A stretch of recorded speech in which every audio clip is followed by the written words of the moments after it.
Re-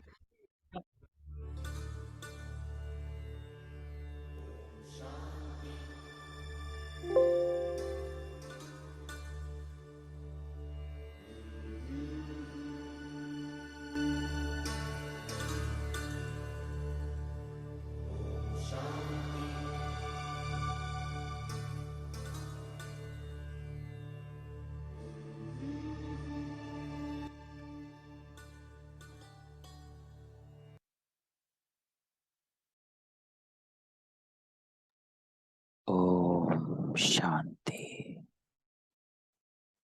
Om Shanti. Om Shanti.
अपने आप को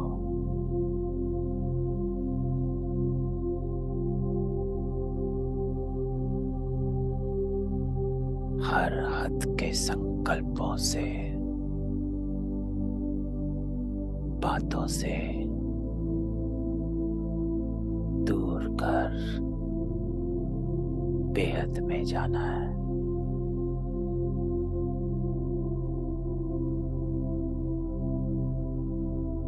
अपनी पहचान से अपनी स्थिति को बनाना है।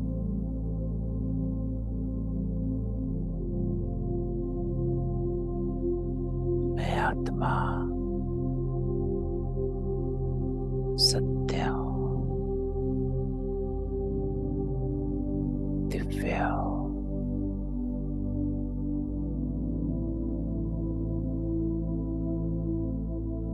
इसको रियलाइज करें।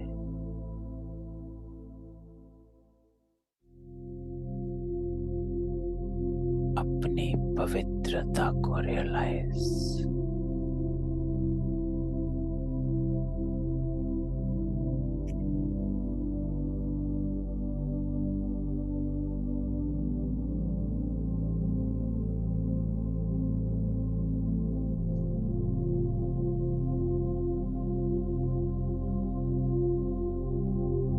अति सूक्ष्म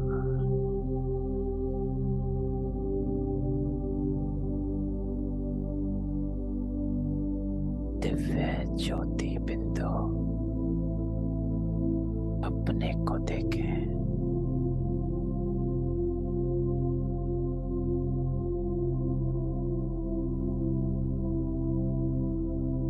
मन में जो भी संकल्प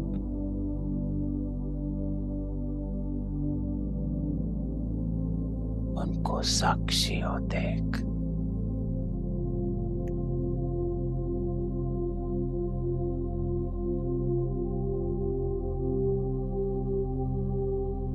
हर संबंध से साक्षी।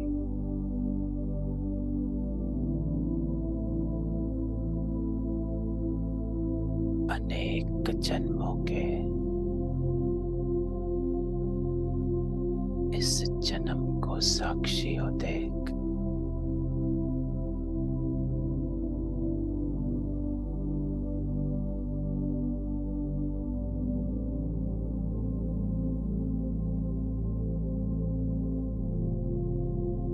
सभी संकल्पों को समेट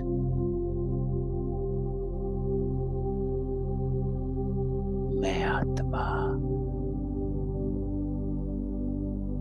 ज्योति बिंदु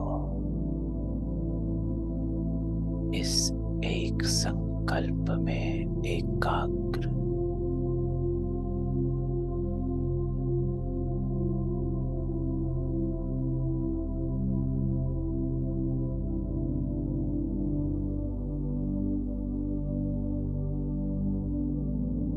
हर विस्तार छोड़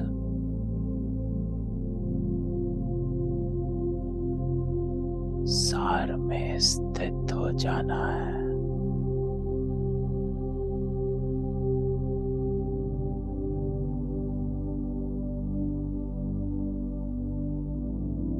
कल्प वृक्ष में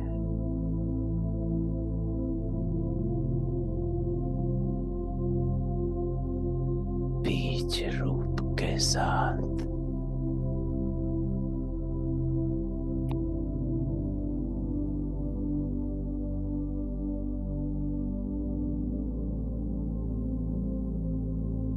बीज रूप स्थिति में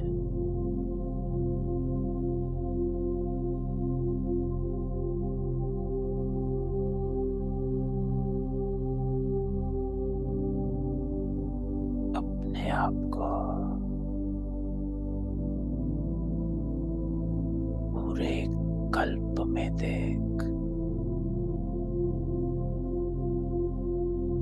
चारों युगों में सभी वर्णों में मैं आत्मा सतो प्रधान पवित्र संपूर्ण ईश्वरीय संतान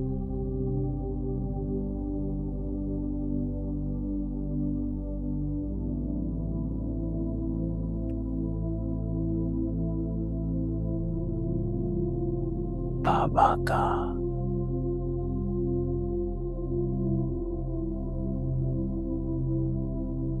पहली रचना डायरेक्ट भगवान के बच्चे इस एक संकल्प में स्थित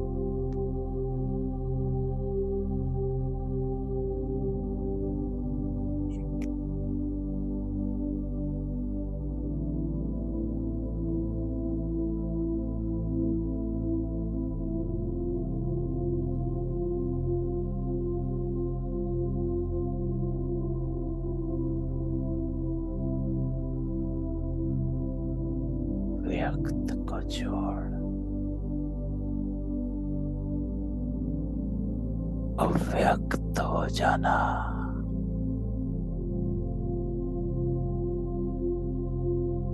अव्यक्त बाबा अपनी अव्यक्त रचना को देखते हैं।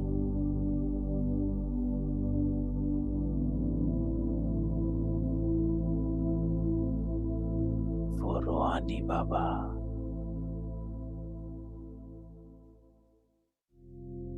हम रूहों को सामने बिठा पूरा ज्ञान हमें देता है।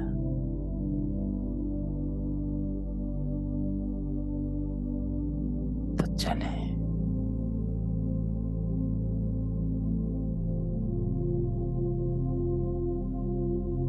इस अव्यक्त स्थिति में बाबा के साथ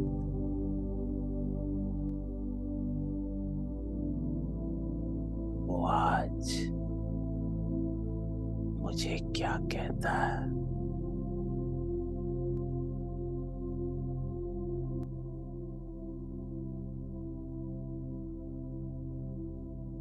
अव्यक्त हो, अव्यक्त बाबा के अव्यक्त महावाक्य। ओम शांति।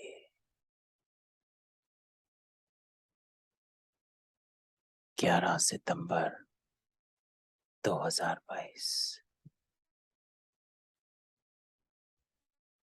रिवाइज कोर्स 8 अप्रैल 1992।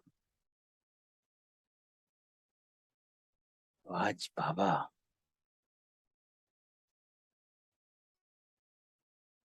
कहते कि ब्रह्मा बाप से प्यार की निशानी है अव्यक्त फरिश्ता बनना।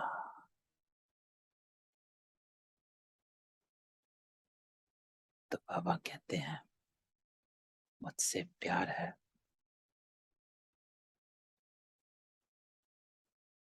तो मेरी शिक्षाओं से प्यार है,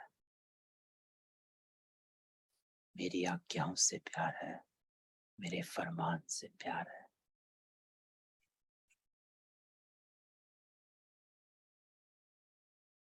तो एक पिता अपने बच्चों को क्या बनाना चाहता है?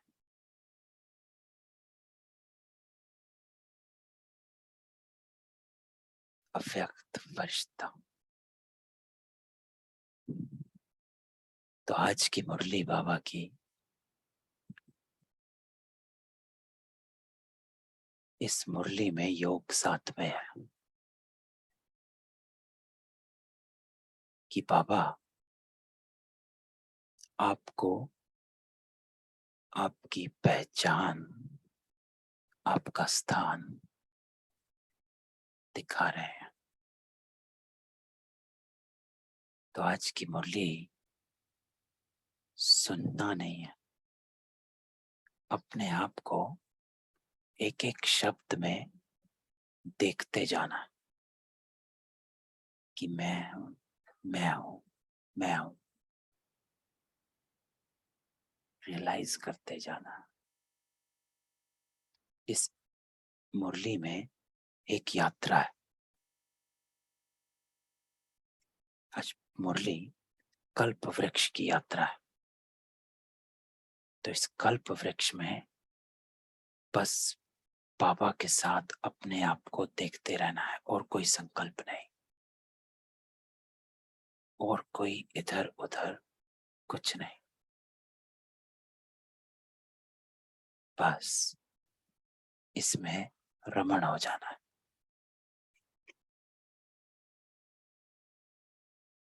तो आज बेहद का बाप अपनी आदि श्रेष्ठ डायरेक्ट रचना को देख रहे हैं। तो बाबा कहते हैं अपनी आदि। आदि क्या होता है? शुरू की, स्टार्ट, पहला। तो बाबा कहते हैं मैं अपनी आदि श्रेष्ठ, एक आदि भी हैं और श्रेष्ठ भी हैं, और फिर बाबा कहते हैं डायरेक्ट भी हैं। तो ये तीन शब्द जो बाबा कहता है, इन तीनों शब्दों को इसके स्वरूप बनना है कि हम पहली भी हैं लेकिन उसके साथ हम श्रेष्ठ भी हैं, और फिर डायरेक्ट रचना है।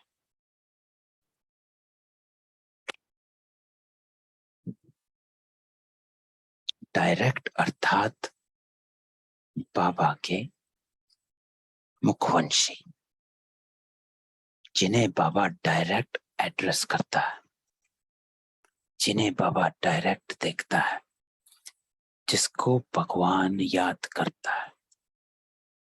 अब भगवान को तो सभी याद करते हैं, लेकिन वो ईश्वर किसको याद करता है, वो इंपॉर्टेंट है। डायरेक्ट अर्थात डायरेक्ट पालना लेने वाले, डायरेक्ट अर्थात परमात्मा स्नेह,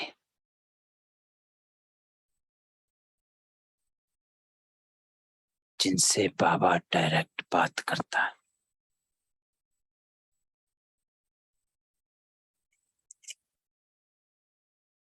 तो बाबा कहते ब्राह्मण आत्माएं डायरेक्ट शिववंशी ब्रह्मा कुमार कुमारियां हो।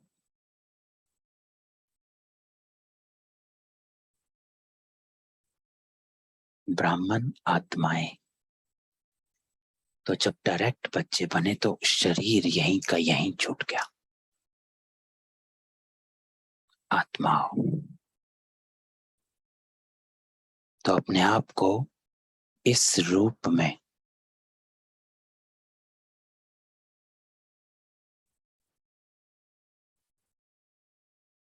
कि मैं ब्राह्मण आत्मा इस वर्ण में देखना है।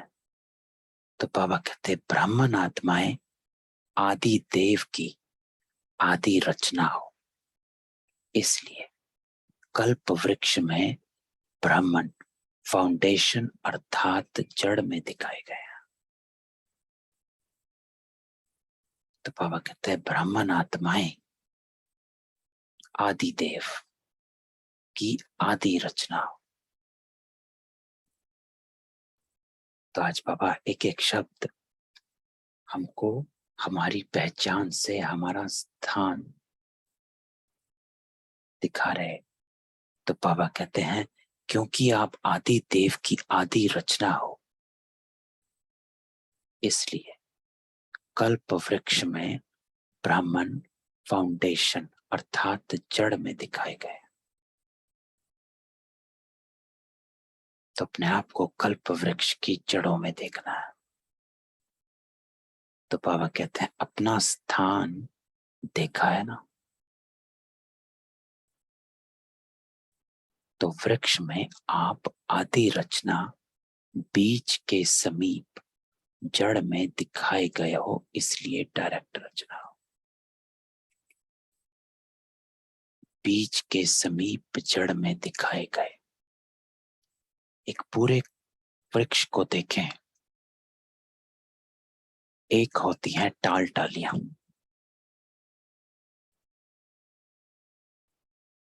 पत्ते जो टाल टालियों पर दूर दूर होते हैं, और एक होती हैं जो बीज के पास जड़ों में होते हैं। जो जड़ों में होते हैं उन्हीं से पूरे वृक्ष की पालना होती है। अगर आप पानी पत्तों में देते हैं, वो पानी पत्तों को मिलता नहीं है। वृक्ष को पानी देना है तो जड़ों में पानी देना, तब वृक्ष को पानी मिलता। एक पत्ता दूसरे पत्ते की पालना नहीं कर सकता।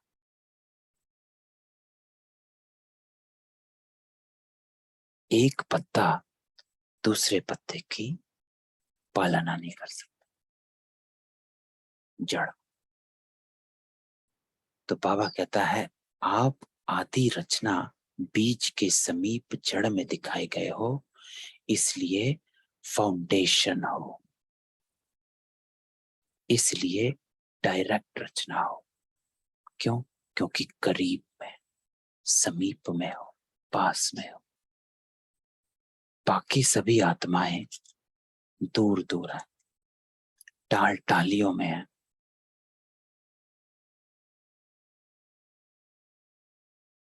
तो वो बीज की समीप नहीं है,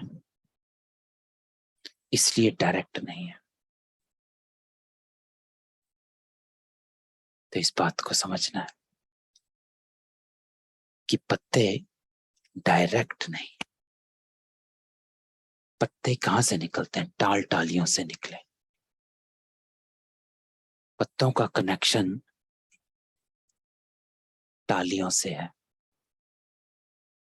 ब्रांचेस के साथ है, ब्रांचेस के करीब है। लेकिन वो हर पत्ता, हर डाल डाली बीज के करीब नहीं है। किसके करीब है? तने के करीब है।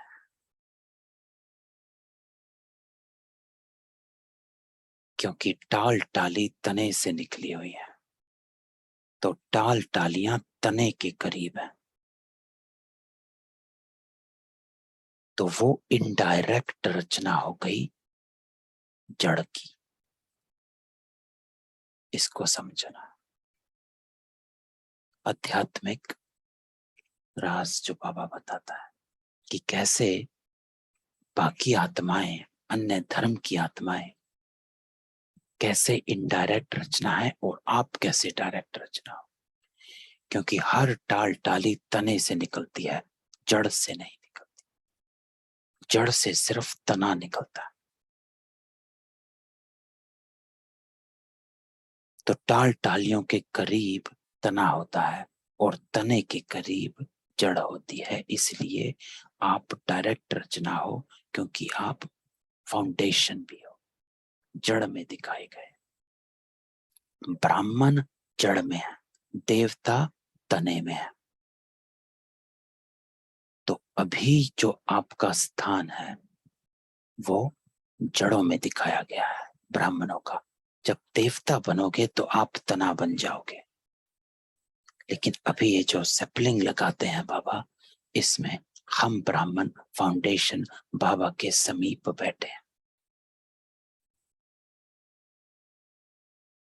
और वो तपस्वी स्वरूप में बैठे हैं जिससे ये तना इमर्ज होगा।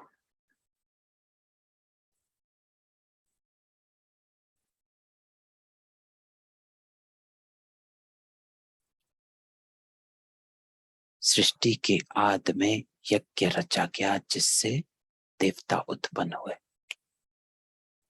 गीता में 3रा अध्याय। तो बाबा कहते हैं अन्य आत्माएं डायरेक्ट मात पिता अर्थात शिव बाबा और ब्रह्मा माता अर्थात डायरेक्ट परमात्मा रचना नहीं है। अन्य आत्मा यहां बाबा कहते हैं बाकी धर्म की आत्मा है, डायरेक्ट नहीं है। तने से निकली हुई टाल टालियां हैं। तो उनका जो बेस है तना है, उनका जो आधार है तना है, जड़ नहीं है। तो बाबा कहते हैं अन्य आत्माएं डायरेक्ट माता पिता अर्थात शिव बाबा और ब्रह्मा माता अर्थात डायरेक्ट परमात्मा रचना नहीं है। आप डायरेक्ट माता पिता की रचना हो। फर्क है ना। आप आदि रचना और अन्य धर्म आत्माओं की रचना, दोनों में अंतर है।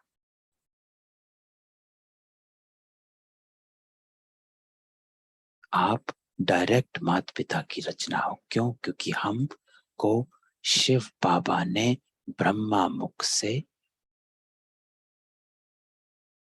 ब्राह्मण बनाया, अडॉप्ट किया गया। तो शिव पिता भी है, ब्रह्मा माँ।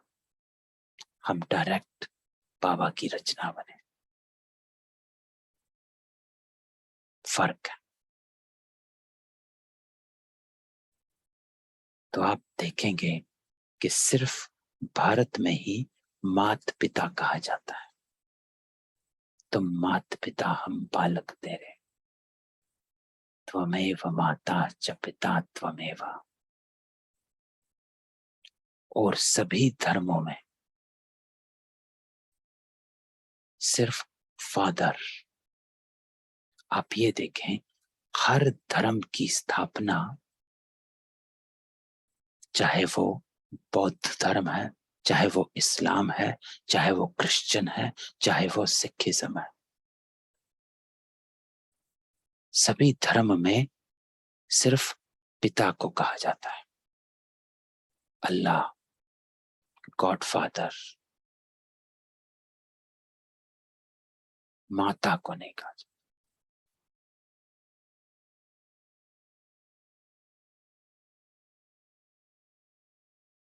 क्यों? क्योंकि वो डायरेक्ट रचना नहीं है। क्योंकि बच्चे मात और पिता दोनों से ही पैदा होते हैं। ना सिर्फ पिता पैदा कर सकता, ना सिर्फ माता। इसीलिए हम डायरेक्ट रचना है और इसीलिए गायन भी मात पिता का है।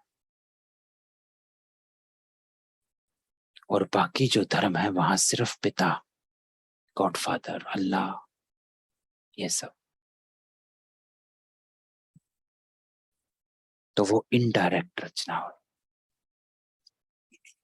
तो बाबा कहता है आप परमात्मा रचना अपने रचता मात पिता दोनों को अच्छी तरह से जानते हो। अन्य धर्म की आत्माएं आप तना से निकली, ये समझना कि टाल टालियों के करीब सिर्फ तना होता है और तने से ही टालियां निकलती हैं। तो आप आधार बन जाते हो अन्य धर्म आत्माओं के।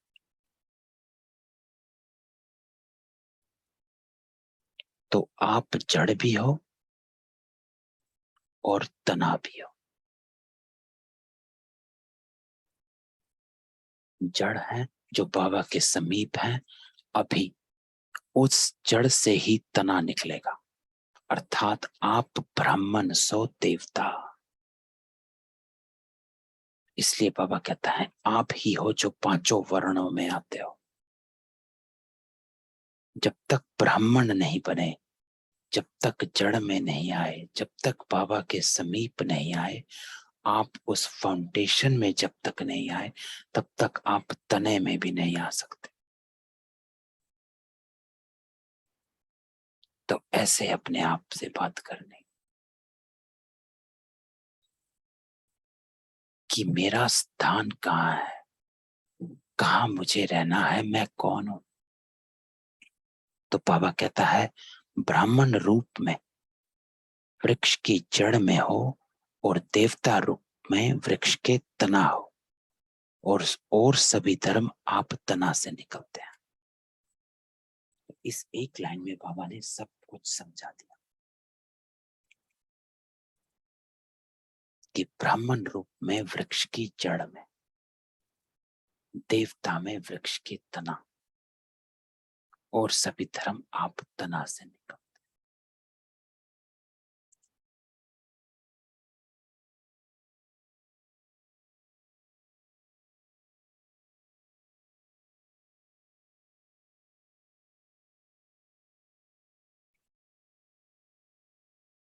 तो आप डायरेक्ट रचना का कितना महत्व है। डायरेक्ट बीज के साथ संबंध है, उन्हों का इनडायरेक्ट संबंध है, आपका डायरेक्ट है। क्योंकि तना बीज के करीब होता है।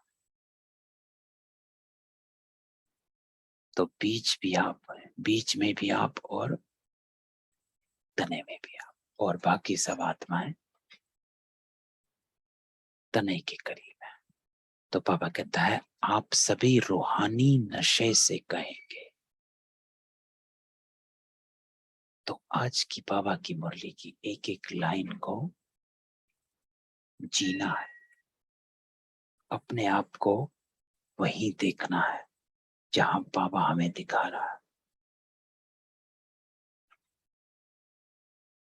इस बात का अनुभव करते चल। तो बाबा कहता है इस रूहानी नशे में है कि हम परमात्मा संतान है। कौन है? बाबा कहता है इसी नशे में रहे कि मैं परमात्मा संतान। तो जो भी धर्म वाली आत्माएं आती हैं वह सभी अपने को कृष्ण, बोधि, इस्लामी कहलाएंगी। डायरेक्ट शिव वंशी व आदि देव ब्रह्मा की रचना नहीं कहलाएंगी। क्राइस्ट वंशी क्रिश्चियन कहेंगे, धर्म पिता क्राइस्ट के क्रिश्चियन है, यही जानते हैं। वह सभी धर्म पिता के वंशी हैं। तो सब धर्म, जितने भी धर्म है, धर्म पिता के वंश हैं, चाहे क्रिश्चियन है, चाहे बौद्धी है, चाहे इस्लाम है।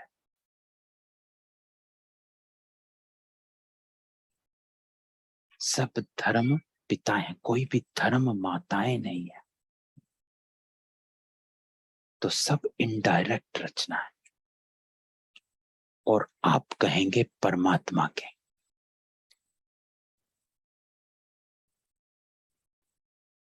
आप परमात्मा वंशी हो, क्यों? डायरेक्ट हो। तो बाबा कहता है तो धर्म पिता और परम पिता, कितना अंतर है। और वो धर्म पिता भी परमात्मा की संतान है, तो इनडायरेक्ट हो गए।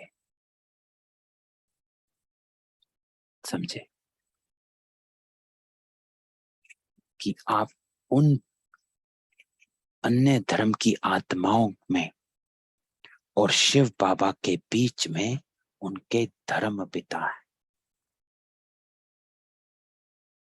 वो धर्म पिता के वंशी हैं, तो वो इनडायरेक्ट परम पिता से कनेक्टेड है।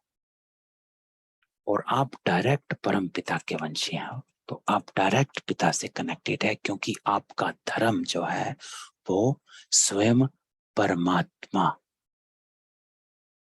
स्थापन करता है। 3 धर्म बाबा स्थापन करता है, ब्राह्मण धर्म, देवता धर्म, क्षत्रिय धर्म।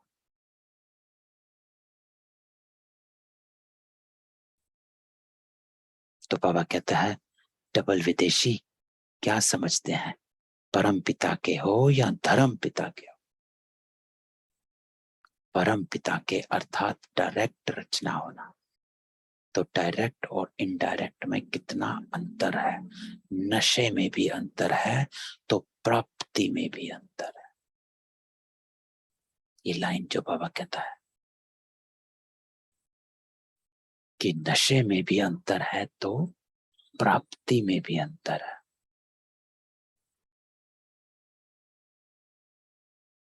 कि डायरेक्ट प्राप्ति, डायरेक्ट शिव बाबा से मिलना,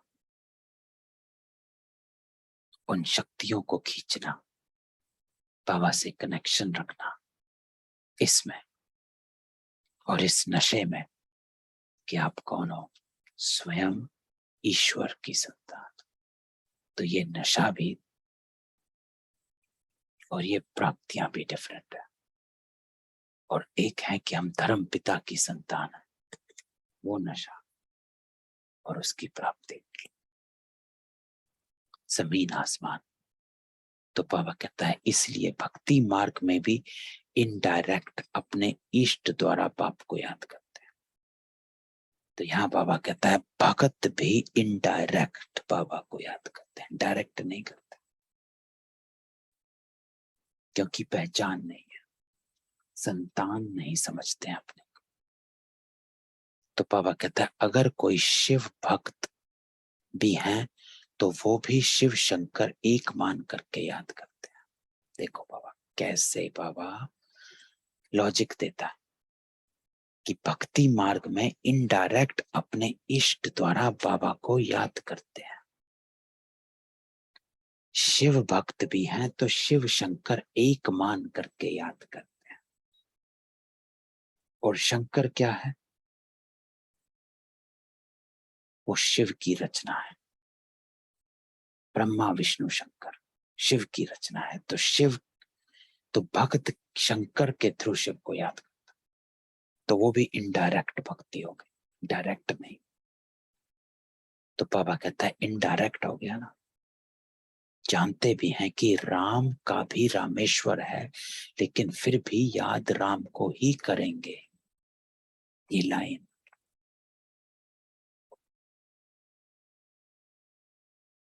राम का भी रामेश्वर है। तो रामेश्वर जो मंदिर है, रामेश्वरम जो है, उसमें राम को शिव की पूजा करते हुए दिखाया गया। तो राम भी अगर शिव की पूजा करता है और आप राम की पूजा करते हो तो आप भी इनडायरेक्ट हो गए। तो कैसे बाबा कहता है कि अन्य धर्म की आत्माएं और भगत इनडायरेक्ट परमात्मा को याद करते हैं। शिव शंकर, राम, राम का भी रामेश्वर है, राम का भी ईश्वर है शिव, लेकिन फिर भी याद राम को ही करेंगे तो इनडायरेक्ट हो गए। तो बाबा कहता है तो भक्ति भी इनडायरेक्ट हो गई ना, क्योंकि भक्त आत्माओं की रचना भी पीछे की आत्माएं हैं।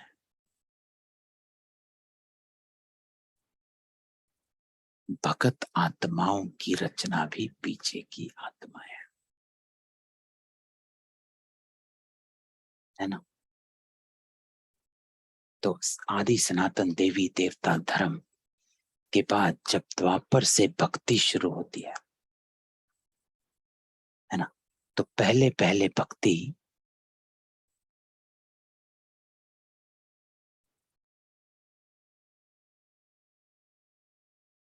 देवता वही शुरू करते हैं और फिर इन भक्तों का विस्तार शुरू हो जाता है।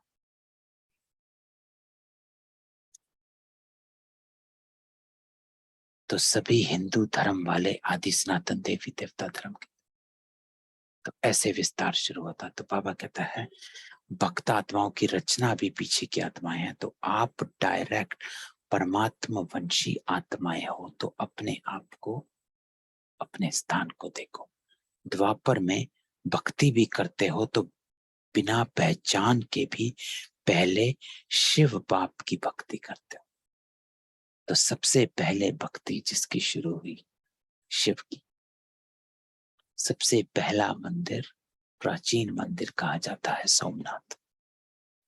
तो बाबा कहता है ब्रह्मा विष्णु शंकर यह सूक्ष्म देवताओं की पूजा पीछे शुरू होती, आदि में नहीं।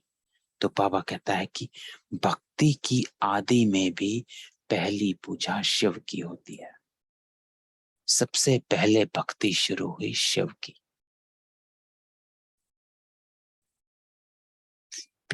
बाद में देवताओं की, पीछे देवताओं की भक्ति शुरू हुई। क्योंकि हुआ क्या कि जब शिव की भक्ति शुरू हुई तो सिर्फ शिवलिंग बनाया गया, लेकिन थोड़े दिन पहले भी बाबा ने मुरलियों में बताया था कि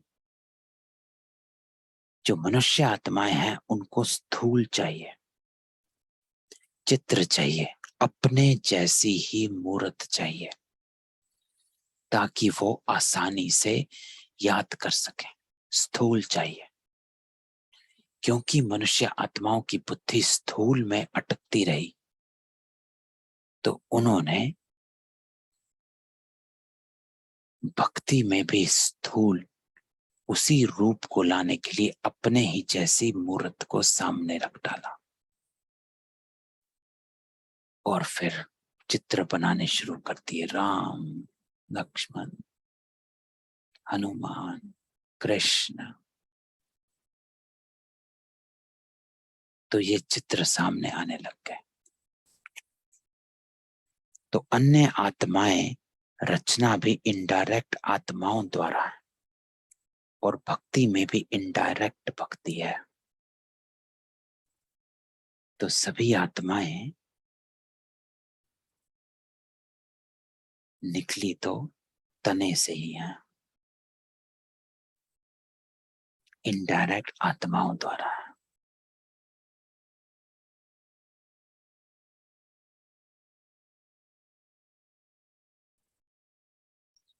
क्योंकि बाबा हमेशा बताते हैं कि क्राइस्ट की आत्मा प्रवेश करती है, नानक की आत्मा प्रवेश करती है,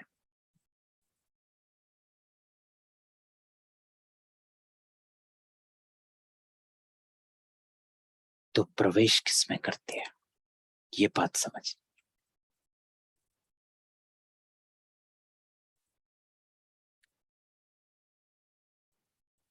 कि जिस आत्मा में क्राइस्ट की आत्मा, जिस शरीर में क्राइस्ट की आत्मा प्रवेश करी, वो शरीर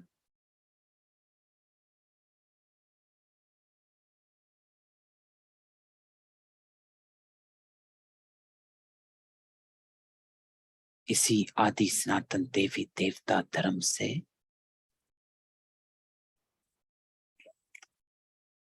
पैदा हुआ शरीर, क्योंकि वो शरीर ऊपर से नीचे नहीं आता।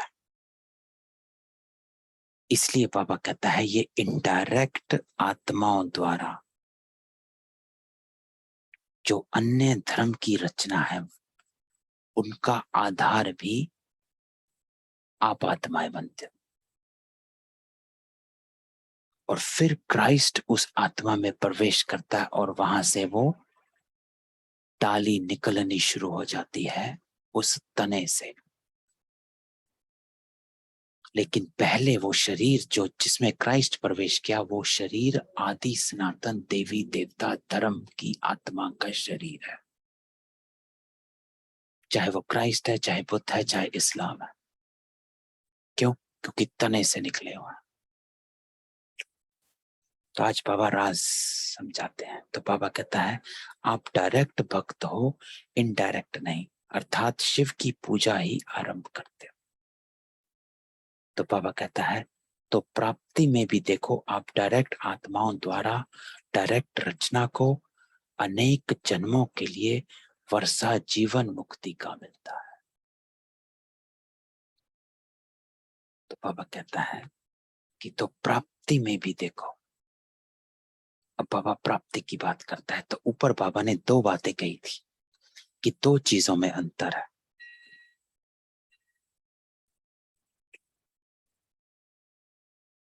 प्राप्ति में भी अंतर है और किसमें अंतर? बाबा ने दो बातों का अंतर बताया था कि आप आत्माओं और अन्य आत्माओं की अन्य धर्म की आत्माओं में अंतर है, क्योंकि डायरेक्ट और इनडायरेक्ट है। तो उस नशे में भी अंतर है। बाबा कहता प्राप्ति में भी अंतर। क्यों? क्योंकि प्राप्ति में आपको क्या मिलता है?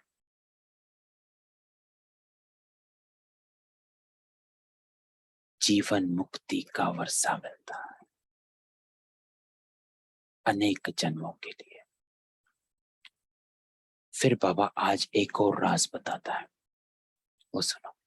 बाबा कहता है अन्य आत्माओं को जीवन मुक्ति का वर्षा इतने समय का नहीं मिलता है। आपकी जीवन मुक्ति आधा कल्प चलती है और अन्य आत्माओं की जीवन मुक्ति और जीवन बंध दोनों ही आधा कल्प के अंदर मिलता है। ये राज कि हर आत्मा का जीवन मुक्ति और जीवन बंध का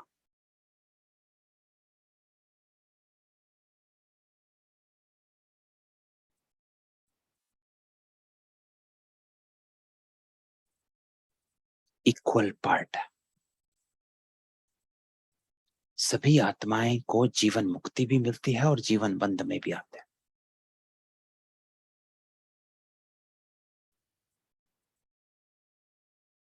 किसी आत्मा का बाबा कहते हैं अगर एक जन्म होगा, उस जन्म में भी वो आधा जीवन मुक्त में रहेगा, आधा जीवन बंध में रहेगा। किसी आत्मा के दो जन्म होते हैं, तो एक जन्म वो जीवन मुक्ति में रहेगा, एक जन्म जीवन बंध में रहेगा। द्वापर में भी आपकी जीवन मुक्ति आधा कल्प चलती है, तो हमारी जीवन मुक्ति आधा कल्प चलती है, सत्युग त्रेता। और अन्य आत्माओं की जीवन मुक्ति और जीवन बंध दोनों ही आधा कल्प के अंदर मिल जाता है। तो वह भी द्वापर से आदि वाली आत्माओं को। तो द्वापर के भी आद में जो आई, उनका भी ये दोनों चलता है। लेकिन अंतर ये हो जाता है कि वो द्वापर में रजो प्रधान रहता है, सृष्टि रजो प्रधान रहती है, तो उस जीवन मुक्ति का उसमें अंतर पड़ जाता है। तो पापा कहते हैं पीछे वाली जो आत्माएं हैं, उन आत्माओं को तो थोड़े जन्मों में ही दोनों ही प्राप्ति होती है। जो भी बात कही, किसी को एक जन्म मिलेगा तो एक जन्म में ही उसको दोनों ही आएगी, जीवन मुक्त में भी आएगा और जीवन बंध में भी आ जाएगा।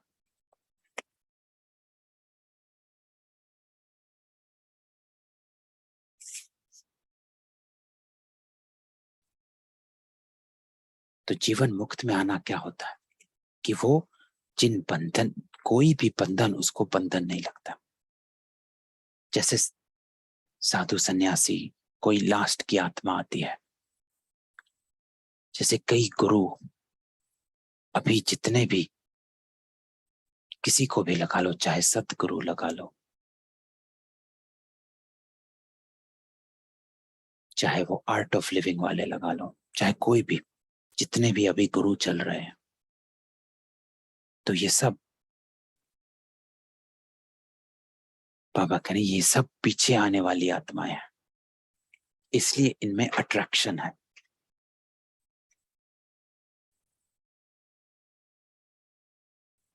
तो पीछे की आत्माएं हैं, इनको इसी जन्म में, थोड़े ही जन्म में दोनों की प्राप्ति हो जाती है। तो इनका अगर ये जन्म जीवन मुक्त वाला है तो अगला जन्म जीवन बंधन वाला हो जाएगा। तो बाबा कहता है और विशेषता यही है कि आपकी जीवन मुक्ति अर्थात गोल्डन सिल्वर एज चक्र के भी गोल्डन सिल्वर समय पर प्राप्त होती है। अब यहाँ पे अंतर हो जाता है कि आपकी जो जीवन मुक्ति है वो उस समय भी वो आपकी जीवन मुक्ति भी गोल्डन एज और सिल्वर है, तो वो समय भी गोल्डन सिल्वर चल रहा है, तो अंतर है। और यहाँ पर इन आत्माओं की है जीवन मुक्ति, लेकिन ये समय आयरन एज चल रहा है, तो वो अंतर है कि सिर्फ वो है, लेकिन सारे सृष्टि में दुख ही दुख है। तो वह इधर उधर हर जगह जब देखते हैं तो दुख ही दुख दिखाई देता। लेकिन आप जब जीवन मुक्ति थे तो हर जगह सुख ही सुख, सतो प्रधान सृष्टि, तो अंतर है। तो आपकी गोल्डन एज है तो युग भी गोल्डन एज का है, प्रकृति भी गोल्डन एज की है, और उनकी गोल्डन एज है तो युग आयरन एज है, प्रकृति भी आयरन एज है। तो कितना अंतर है।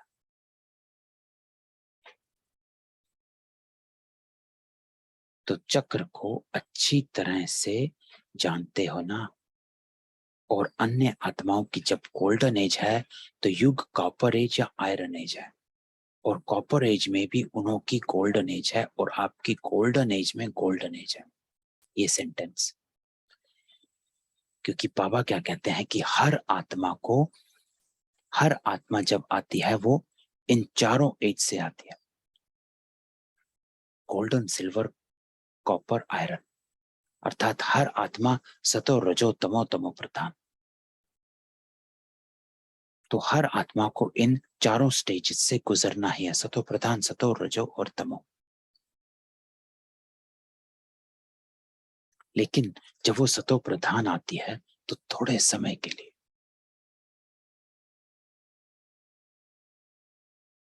टाइम की। लेकिन आप जब सतो प्रधान आते हो तो उस समय युग भी सतो प्रधान है और प्रकृति भी सतो प्रधान है। लेकिन उन्हों की कॉपर एज में उन्हों की गोल्डन एज है, उनकी खुद की गोल्डन एज है, खुद सतो प्रधान आत्मा आई है, लेकिन समय कॉपर एज है। लेकिन आप गोल्डन एज में गोल्डन एज है, तो कितना अंतर हो। आप सतो प्रधान है तो प्रकृति भी सतो प्रधान है, और वो रजो प्रधान प्रकृति में सतो प्रधान स्टेज का अनुभव करते हैं। तो क्या है कि खुद खुश हैं या खुद सब प्राप्ति हैं, लेकिन आस पास दुख ही दुख है।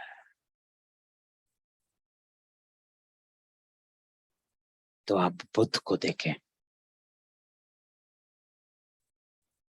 कि जो बुद्ध की कहानी है,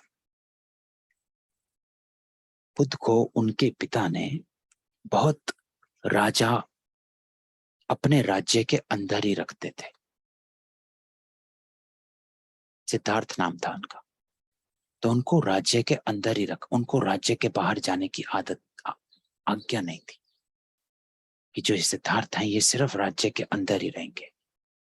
तो उनको सदा अच्छा ही अच्छा दिखाया गया कि सारी दुनिया अच्छी है, क्योंकि वो सिर्फ राज्य में रहा करते थे, अंदर अपने ही महल में रहा करते थे।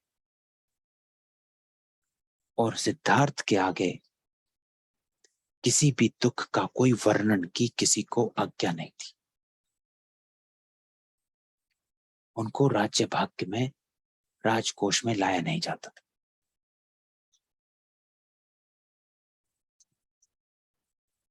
लेकिन एक दिन जब सिद्धार्थ महल के बाहर उनको भ्रमण पर गए या घूमने गए, तो उन्होंने एक अर्थी को जाते हुए देखा और उनके सामने जाते हुए कुछ मनुष्य रो रही थी। तो उन्होंने सार्थक से पूछ डाला कि भाई ये क्या है। तो उन्होंने बताया भाई ये तो मर गए हैं।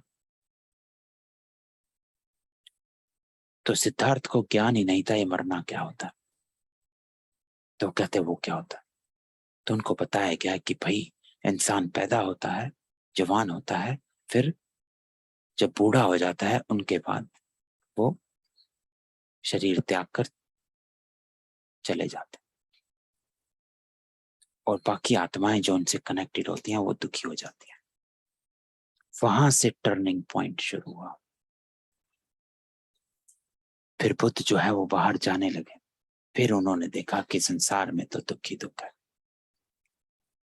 तब उनको वैराग आना शुरू हो गया कि भाई मैं तो झूठे ही किसी और ही संसार में अपने आप को जी रहा था। संसार वो नहीं है जो मैं था, जिसमें मैं था। संसार ये है जहां पर दुखी दुख है। तो बाबा क्या कहता है, रजो प्रधान प्रकृति में भी सतो प्रधान स्टेज का अनुभव। तो प्रकृति रजो प्रधान, अर्थात आसपास क्या चल रहा है, दुखी दुख।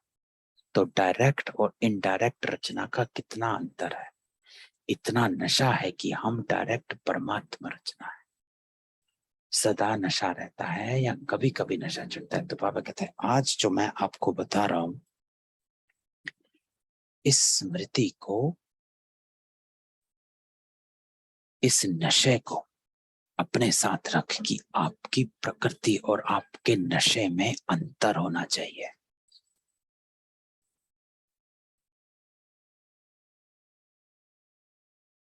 तो बाबा कहता है कि सदा नशा रहता है कि कभी कभी रहता है।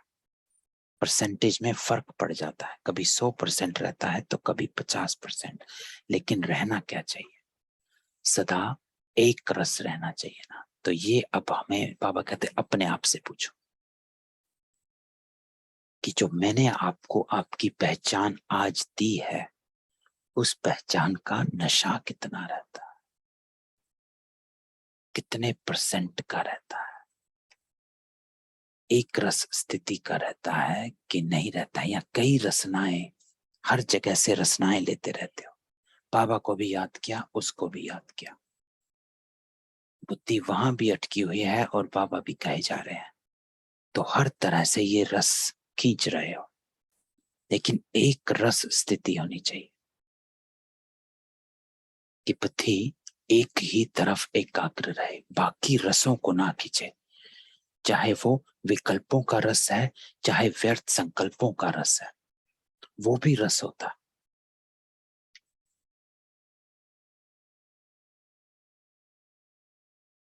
चाहे नेगेटिव संकल्पों का रस है। तो बाबा कहता है एक रस रहना चाहिए। तो चाहिए चाहिए कब तक कहेंगे, सदा नशा रहता है, यह फल्क से नहीं कहते हो, रहना चाहिए कहते हो। तो संपूर्ण बनना अर्थात जिसमें यह चाहिए शब्द समाप्त हो जाए।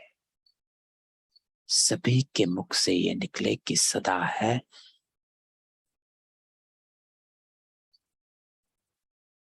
सदा है। क्या सदा है? तो बाबा कहते सभी के मुख से यह निकले कि सदा है। क्या? ये नशा। तो बाबा कहते मन में लगता है कि रहना तो चाहिए ये नशा सदा, ये स्मृति हमेशा इमर्ज तो रहनी चाहिए।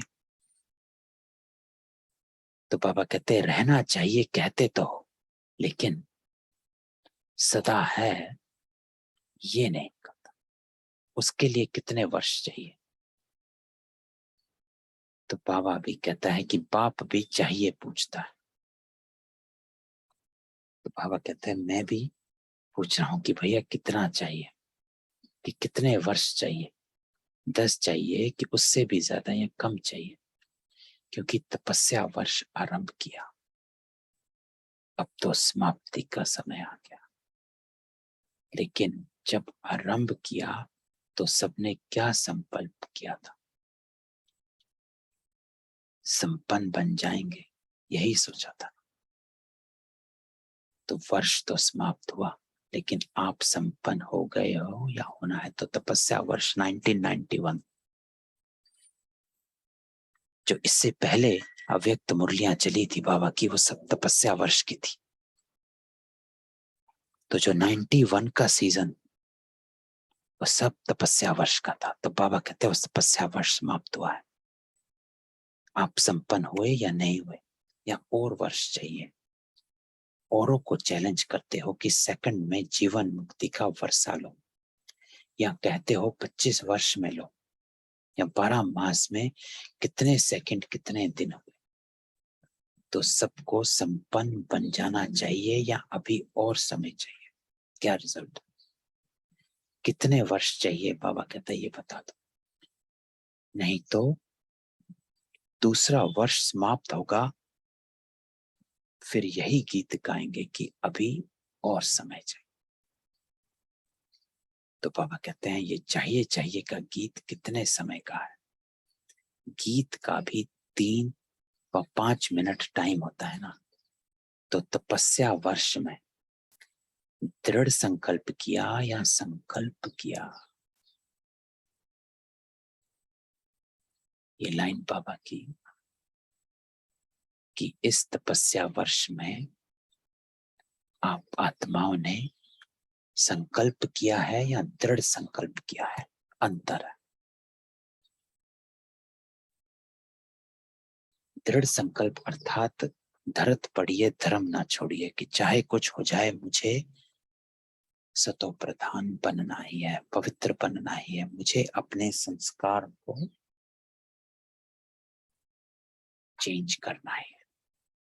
चाहे कोई सी भी आत्मा सामने आए, कुछ भी परिस्थिति सामने आए, कितना भी कड़ी परिस्थिति सामने आ जाए, कोई भी आत्मा निमित्त बन जाए मेरे कर्म भोग को चुत्तू कराने की, लेकिन मैंने दृढ़ संकल्प किया है। यहाँ बाबा कहता है संकल्प ही किया है, तो दृढ़ता की निशानी है। अगर दृढ़ किया है तो सफलता होगी, और अगर सिर्फ संकल्प किया है तो सफल नहीं होंगे। कभी होंगे कभी नहीं होंगे। तो बाबा कहता है फिर तो इस वर्ष और फोर्स की तपस्या चाहिए ना, या सेवा करनी है? दोनों नहीं कर सकते हो। तो बाबा कहता है तपस्या और सेवा दोनों।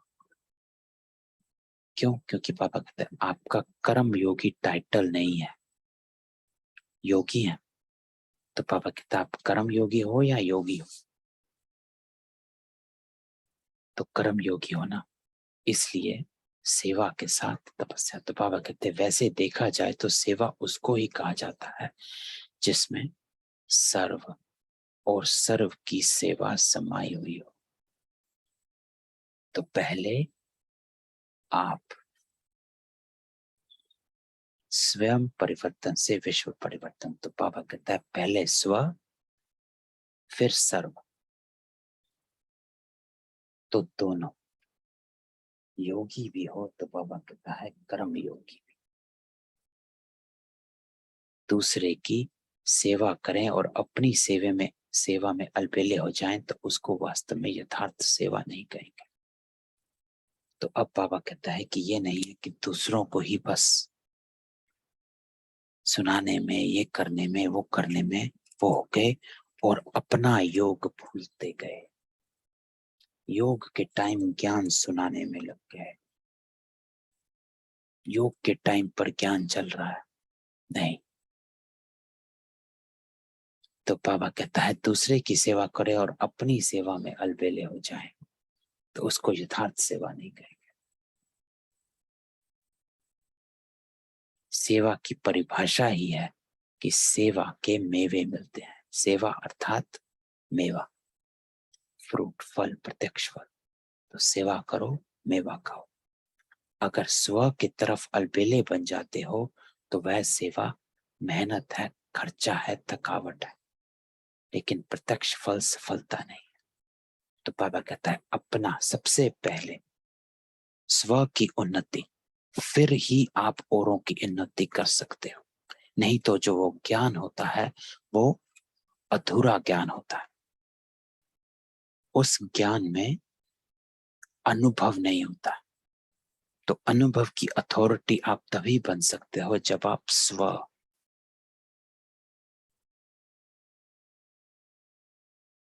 और जब खुद अनुभव करते तभी औरों को कराते हैं।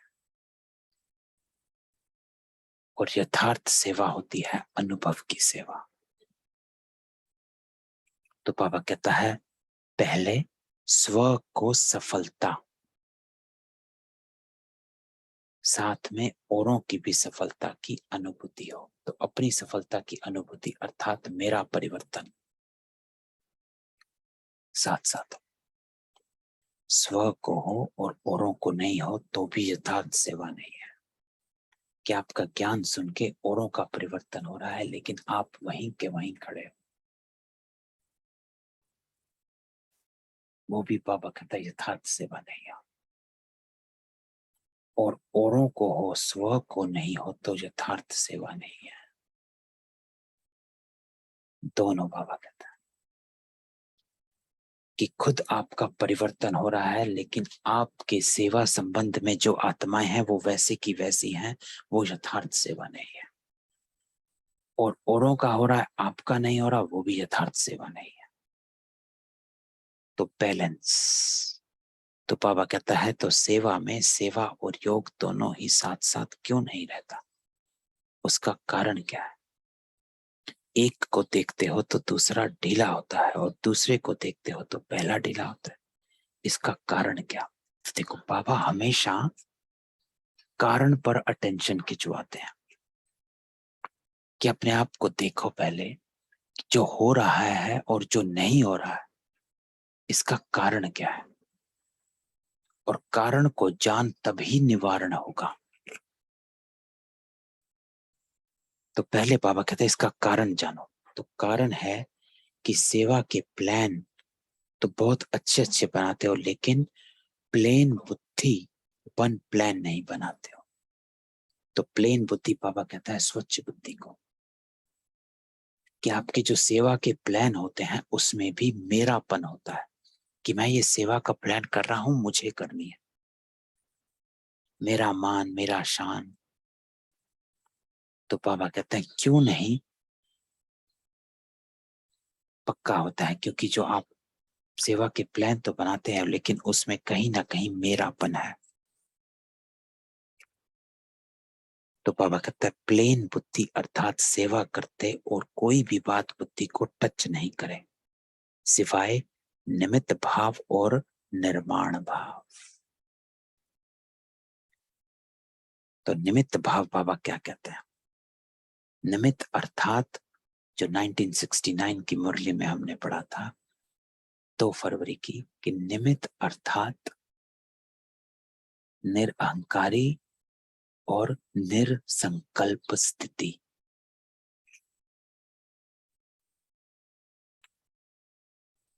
अर्थात आपकी सोच में ये नहीं हो कि इस प्लान में मेरा कौन सा पार्ट है। अगर ये क्वेश्चन आपको आता है कि इस सेवा के प्लान में मेरा क्या रोल है, तो आप निमित्त भाव से नीचे उतर गए, क्योंकि आप मेरे में आ गए। बाबा की सेवा कर रहा है और वो आपको कहीं ना कहीं फिट करता है, तो ये बाबा पर छोड़ना। तो बाबा कहते हैं निमित्त भी और निर्माण। निर्माण करते निर्माण स्थिति की कमी हो जाती है, इसलिए निर्माण का कार्य जितना सफल करना चाहते हो उतना सफल नहीं होता।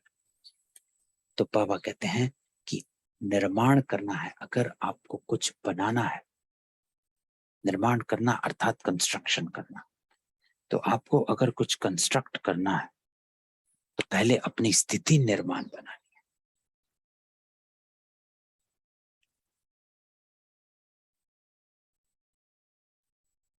तो निर्माण जो होता है, निर्माण अर्थात निरहंकारी स्थिति,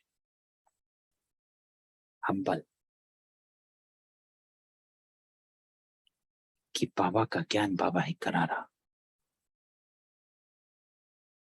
तो बाबा कहता है शुभ भावना व शुभ कामना का बीज ही है निमित्त भाव और निर्माण भाव।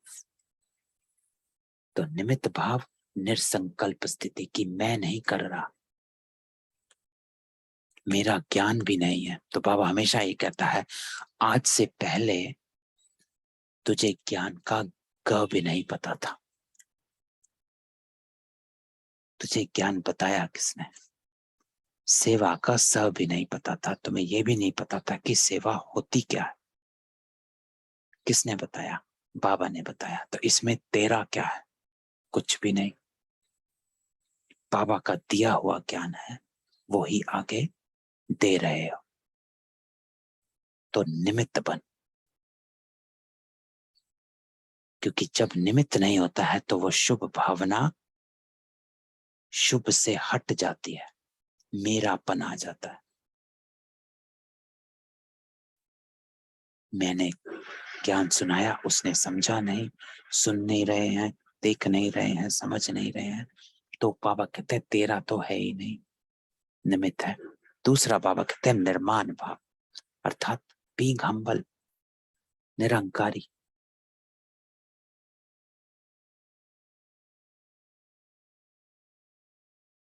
कि मुझे ही ज्ञान आता है या मेरी क्लास हो। बाबा कहता है निर्माण, तो निमित्त और निर्माण, हद का मान नहीं, लेकिन निर्माण। इसलिए सेवा के प्लान बनाने के लिए प्लेन बुद्धि बनाना अति आवश्यक है। नहीं तो प्लेन बुद्धि के बजाय अगर बुद्धि में और अयथार्थ भाव का किचड़ा मिक्स हो जाता है, तो जो सेवा का प्लान बनाते हो उसमें भी रतन जड़ित के साथ साथ पत्थर भी जड़ जाते हैं।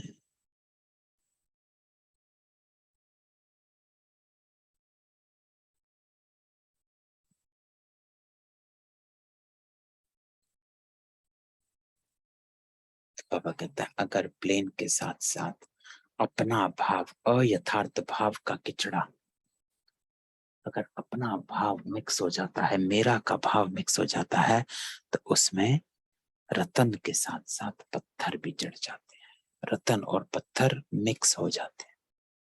9 रतन जड़ेंगे तो एक पत्थर मिक्स करेंगे। कोई भी चीज में 9 रियल हो और एक आर्टिफिशियल हो तो वैल्यू क्या होगी? और ही लेने वाले के भी संकल्प चलेंगे कि ये 9 भी रियल है या मिक्स है। तो बाबा कहता है सामने हीरे पड़े हैं, उसमें एक पत्थर आपको नजर आ गया, तो आपका उन सभी हीरों पर संदेह आ जाएगा कि मुझे इन हीरों में पत्थर दिखा है, तो इसका अर्थ है बाकी भी पत्थर हो सकते हैं। लेकिन आपको ये नहीं लगता ये सभी हीरे हैं, तो हो सकता है ये पत्थर भी हीरा ही है। नहीं, इंपॉर्टेंट बात।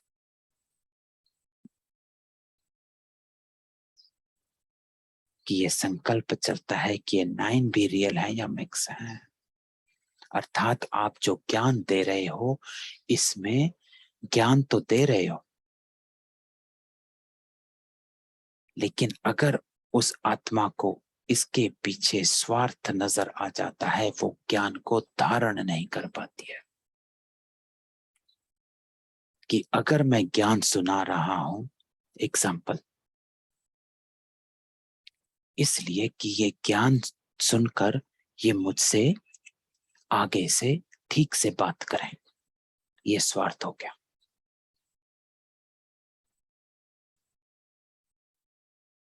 अगर मैंने ये भाव लेकर, ये कामना लेकर मैंने उसको ज्ञान सुनाया कि आज मैं इनको बताता हूं कि ऐसे ज्ञान सुनने से, कि इस ज्ञान से कि आपको ठीक व्यवहार करना है, और उसमें मेरा भाव छुपा है कि अगर इनकी समझ में आ गया तो ये मेरे साथ ठीक व्यवहार करेंगे, ये स्वार्थ आ गया बीच में। लेकिन अगर आपकी भावना और कामना ये है कि ये ज्ञान सुनकर इनकी उन्नति हो जाए, ये सभी के साथ मीठे हो जाए, इनका पूरा व्यवहार सर्व के साथ ही चेंज हो जाए, ये बेहद हो गया। तो जब ज्ञान को हदों में और हदों के लिए सुनाया जाता है तो वो मिक्स चैरिटी का हो गया। तो बाबा कहते हैं, तो सामने वाले के भी संकल्प चलते हैं कि ये मुझे ज्ञान क्यों सुना रहे हैं, जरूर इसमें कोई ना कोई इनका अपना स्वार्थ छिपा हुआ है। तो इसलिए इसी को बाबा कहता है कि वो ये समझता है कि ये 9 भी रियल है या मिक्स है। इसलिए सेवा के प्लान के साथ साथ प्लेन बुद्धि का अटेंशन पहले रखो। अगर प्लेन बुद्धि है और सेवा का प्लान इतना बड़ा नहीं भी है, फिर भी प्लेन बुद्धि वाले को नुकसान नहीं है, बोझ नहीं है। सेवा का फायदा कम है, लेकिन नुकसान तो नहीं कहेंगे ना। तो मिक्सचर बुद्धि में तो नुकसान है, इसलिए यह वर्ष भी तपस्या का करेंगे। सेवा में तो कहते हो कि नीचे आ जाते हैं, तो क्या करेंगे, सिर्फ तपस्या करेंगे। तो पापा कहते हैं दोनों करना है, सेवा भी तपस्या भी। तो पापा कहता है जब स्वयं संपन्न बनो तब विश्व परिवर्तन का कार्य भी संपन्न होगा। तो अब बाबा अटेंशन खिंचवाता है कि आपका कर्तव्य क्या है, स्व परिवर्तन से विश्व परिवर्तन। तो आप सबकी संपन्नता की कमी के कारण विश्व परिवर्तन का कार्य संपन्न होने में रुका हुआ है। प्रकृति दासीपन आपकी सेवा के लिए इंतजार कर रही है कि ब्राह्मण आत्माएं, ब्राह्मण सो फरिश्ता और फरिश्ता सो देवता बने, तो हम दिल व जान, सिक व प्रेम से सेवा करें। क्यों? क्योंकि सिवाय फरिश्ता बने देवता नहीं बन सकते। तो बाबा कहते हैं ये 3 स्वरूप आपको आज याद रखने हैं, ब्राह्मण सो फरिश्ता, फरिश्ता सो देवता। कि जब तक आप फरिश्ता नहीं बने तो देवता नहीं बन सकते हो।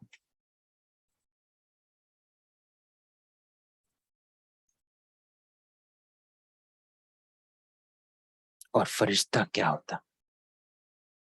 फरिश्ता अर्थात डिटैच्ड, साक्षी दृष्टा, कहीं पर भी अटकने वाला नहीं, जिसका देह और देह की दुनिया से कोई रिश्ता अर्थात आकर्षण नहीं।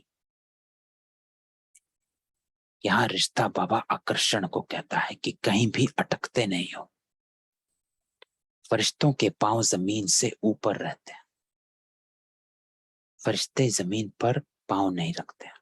इसका अर्थ यह होता है कि वो अपनी बुद्धि को इस मिट्टी की दुनिया में मिक्स नहीं होने देते, टच नहीं होने देते हैं। बुद्धि सदा, कॉन्शियसनेस सदा एलिवेटेड रहती है।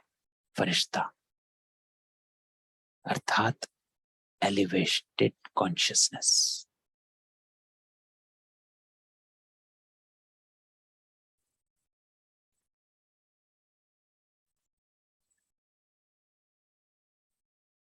फरिश्ता क्या करता है, कुछ करता है, कर्म करता है, तो वहां घर नहीं बना लेता है, अटक नहीं जाता है, आत्माओं की थैंक यू, धन्यवाद सुनने के लिए रुकता नहीं है। फरिश्ता कर्म करके वापस उड़ जाते हैं।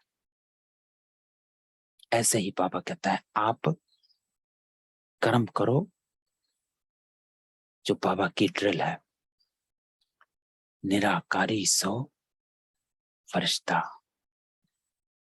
अभी अभी शरीर में आए, कर्म किया और अभी अभी निराकारी हो गए, तो फरिश्ता बन कर्म कर और फिर निराकारी हो जाओ। तो हर कर्म फरिश्ता बन करना, अर्थात डिटैचमेंट से करना, अर्थात जमीन पर पांव रखकर नहीं करना, दुनिया में अटक कर नहीं करना है। तो फरिश्ता अर्थात साक्षी दृष्टा, डिटैच।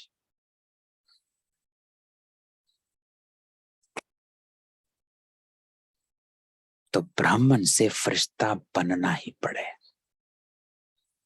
तो इस स्टेज में आना है कि मैं कर्म में अपने को उलझाऊं नहीं, बंधन में अपने को बांधू नहीं। कर्म किया और तुरंत उड़ गए, उस कर्म के फल में अटके नहीं। इसी को कर्मातीत स्टेज कहा जाता है कि कर्म के फल से अतीत, अर्थात डिटैच हुए हुए। मैं कर्म करके उसके फल के आने की इच्छा से वहां बैठी नहीं रहती। जैसे एक एग्जाम्पल है, खाना बनाया, जब तक किसी की तारीफ नहीं हुई तब तक वहीं बुद्धि वहीं अटकी हुई है। नहीं,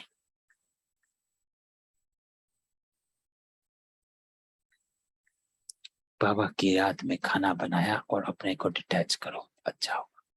वेट ना करो किसी की, आज मैंने सारे घर में इतना काम किया, आई वॉन्ट अप्रिशिएशन। नहीं, कर्म कर और उड़ जा, और कर्म भी डिटैच होकर कर। क्यों? क्योंकि कर्म योगी हो, फरिश्ता। तो ब्राह्मण से फरिश्ता बनना ही पड़े। और फरिश्ता का अर्थ ही है जिसका पुरानी दुनिया, पुराने संस्कार, पुरानी देह के प्रति कोई आकर्षण का रिश्ता नहीं। बाबा ने ये नहीं कहा कोई रिश्ता नहीं इंपॉर्टेंट है, बाबा ने कहा आकर्षण का रिश्ता नहीं, अर्थात अलौकिक बना है, अटकते नहीं हो। जो चार बातें, लगाव, झुकाव, प्रभाव, आकर्षण,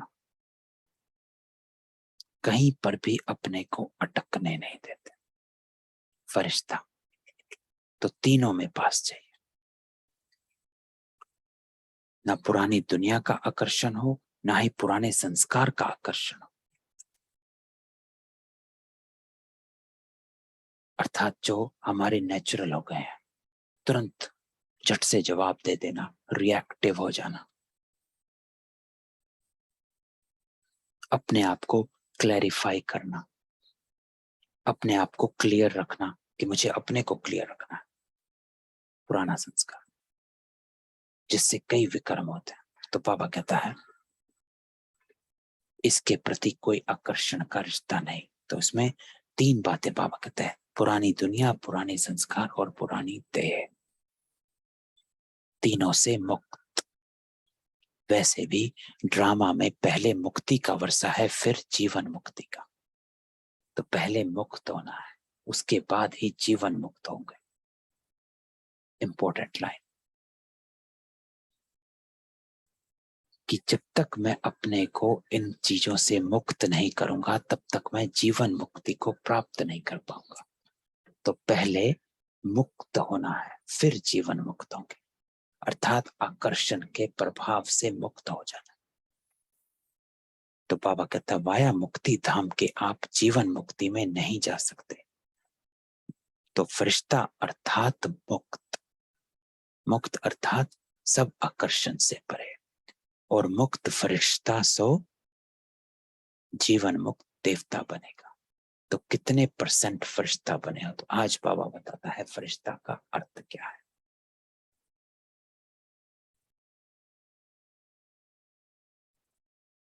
कि ब्राह्मण बनने में ही खुश हो, तो बाबा कहते हैं इंपॉर्टेंट क्वेश्चन, कि सिर्फ बीके बन गए इतने में ही खुश हो या फिर फरिश्ता बनना है? तो फरिश्ता बनना अर्थात अव्यक्त फरिश्ता स्वरूप ब्रह्मा बाप से प्यार हो, जो मुरली का आज टाइटल है। ब्रह्मा बाप से प्यार की निशानी अव्यक्त फरिश्ता बनना।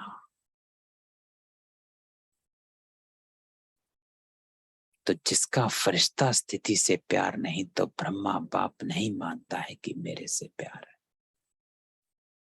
तो इम्पोर्टेंट क्वेश्चन जो आज बाबा ने कहा है कि सिर्फ ब्राह्मण बनने में ही खुश हो कि मैं बीके बन गया, मुरली सुनता हूं रोज, योग में भी बैठता हूं, इतने में ही खुश हो? नहीं,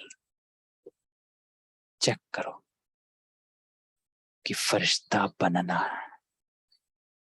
और आज फरिश्ता की बाबा ने कितनी सुंदर डेफिनेशन दी है। मुक्त होना है, आकर्षणों से परे होना है, अपने को तुरंत बुद्धि में इमर्ज रखना है। किसी परिस्थिति में आए, बाबा ने कहा है पुरानी दुनिया के कोई भी आकर्षण का रिश्ता नहीं है, तुरंत डिटैच। कोई भी पुराना संस्कार सामने आ जाता है, चिड़चिड़ापन, अभिमान, अपमान, फीलिंग, तुरंत अपने आप को, पुराने संस्कार से मेरा कोई रिश्ता नहीं है। अब देह और देह के संबंध कुछ ना कुछ बोलते हैं, तुरंत अपने आप को डिटैच, मेरा इस देह से भी कोई आकर्षण का रिश्ता नहीं है। तो why I am getting a feeling, अपमान अभिमान क्यों आया? क्योंकि आज ये देह नहीं है, तो वो अपमान अभिमान फीलिंग तो रही नहीं, तो मेरा भी इस आकर्षण का रिश्ता नहीं। तो बाबा कहता है तो प्यार का अर्थ ही है समान बनना। ब्रह्मा बाप फरिश्ता है ना, तो फरिश्ता बन, आप सबको फरिश्ता बनाने के लिए फरिश्तों की दुनिया में रुके हुए हैं। सिर्फ मुख से नहीं कहो कि बाप से बहुत प्यार है, क्या वर्णन करें, लेकिन ब्रह्मा बाप सिर्फ कहने से खुश नहीं होते, बनने से होते हैं। इंपॉर्टेंट लाइन बाबा कहता है, कहने वाले तो भक्त भी बहुत है। विषय विकार मिटाओ, पाप हरो देवा। और उसके तुरंत बाद, आरती के तुरंत बाद विषय में चले जाते हैं, किसी ना किसी विकार में चले जाते हैं। तो बाबा कहते हैं कहने वाले तो भक्त भी बहुत है। कथनी करनी एक समान बना। तो बाबा कहता है कितने प्यार के गीत गाते हैं, इतने प्यार के गीत गाते हैं जो अनेकों को हंसा भी देवे तो रुला भी देवे। वे सब हैं कहने वाले, और आप हो बनने वाले। अगर सिर्फ कहते रहते हैं तो समझो अभी भक्ति का संस्कार, भक्ति का अंश रहा हुआ है। जहां पर कथनी और करनी अलग हो जाती है, वो भक्ति का संस्कार है। जहां पर धर्म और कर्म अलग हो जाता है, वो भक्ति का संस्कार है। तो बाबा कहता है तेरा धर्म और तेरा कर्म एक ही होना चाहिए, क्योंकि आप उस राज्य में जहां जा रहे हो, जहां पे एक धर्म, एक कर्म, एक राज्य, एक मत। तो बाबा कहता है अगर दोनों अलग हैं तो समझो अभी मेरा भक्ति का संस्कार है। तो ज्ञानी तो आत्मा, योगी तो आत्मा नहीं कहेंगे, लेकिन भक्त योगी आत्मा कहेंगे। तो आज बाबा टाइटल देता है भक्त योगी, कि योगी हो लेकिन भक्त आत्मा हो। तो अब क्या करना है? कोई नवीनता दिखाएंगे या जैसे इस वर्ष किया वही करेंगे? ऐसा भी समय आएगा जो बाप दादा उन्हों से ही मिलेंगे जो करने वाले हैं, जो बनने वाले हैं, सिर्फ कहने वाले नहीं। अभी तो बाबा सभी को अलाउ कर देते हैं। तो 1992, 97, 98 तक बाबा सभी से मिला करते थे, एक एक आत्मा से। और उसके बाद शुरू हुआ ग्रुप में आना, कि बस झुंड में आ जाओ, ग्रुप में आ जाओ। और उसके बाद शुरू हुआ कि अब आना ही नहीं है, जहां पर बैठे हो वहीं से खड़े हो जाओ। बस ये जोन वो जोन की आत्माएं खड़े हो जाएं, डबल विदेशी खड़े हो जाएं, वो खड़े हो जाएं। तो बाबा मिलन वैसे होता था कि वहीं का वहीं खड़े हो जाओ, अब आना भी नहीं है। जहां जिस स्थान पर बैठे हो वहीं पर खड़े हो जाओ और वहीं से बैठ जाओ। तो बाबा कहता है अभी तो सभी को अलाउ कर देते हैं, भावना वाले भी आ जाओ, ज्ञानी युग की तो आत्मा भी आ जाओ, लेकिन समय परिवर्तन होना ही है। इसलिए अपने ऊपर और 10 गुना अंडरलाइन करके परिवर्तित करके होकर दिखाओ। फिर बाप दादा को उलाहना नहीं देना कि ऐसे कैसे होगा, ऐसे क्यों किया। आप पुरुषार्थ में स्ट्रिक्ट नहीं होते हो तो बाप को स्ट्रिक्ट होना ही पड़ेगा। तो अभी तो बाप के प्यार स्वरूप से चल रहे हो, पल रहे हो, लेकिन सतगुरु का रूप धर्मराज नहीं, सतगुरु की आज्ञा सिर माथे गाया हुआ है। कि सतगुरु कभी धर्मराज का रूप नहीं लेता। सतगुरु क्या करता है? आज्ञा सुनाता है, श्रीमत देता है, मार्गदर्शन करता है। गुरु जो गति करे, गुरु बिना गति नहीं। तो गुरु जो है वो सिर्फ गति कराता है, धर्मराज का नहीं होता। लेकिन आप अगर उस गुरु की आज्ञा नहीं मानते हो तो फिर कर्मों का हिसाब चलता। तो बाबा कहता है अभी तो बाप दादा मीठे बच्चे, प्यारे बच्चे कह करके चला रहे हैं। अगर प्यार है, मिलन की प्यास है, तो समान बनकर मिलो। महान अंतर में नहीं मिलो, समान बनकर मिलन में बहुत मजा है। तो बाबा कहता है मेरे समान फरिश्ता बन, इन सभी आकर्षणों से अपने को ऊपर रख। फरिश्ता अर्थात एलिवेटेड कॉन्शियसनेस। ये मजा और है। अच्छा, बाप से मिल लिया, दृष्टि ले लिया, वहां गए तो फिर कोई कमजोरी आ गई, शक्ति मिली और काम में लाई, एक तो बार विजयी बने फिर कमजोर बन गए। तो यह अपने प्रकार का मिलना है। लेकिन यथार्थ प्यार, यथार्थ मिलन इससे भी बहुत ऊंचा है, बहुत बहुत प्यारा है, उसका अनुभव करो। तो यथार्थ मिलन अर्थात सदा ऊपर नीचे होने वाले नहीं, एक रस स्थिति में।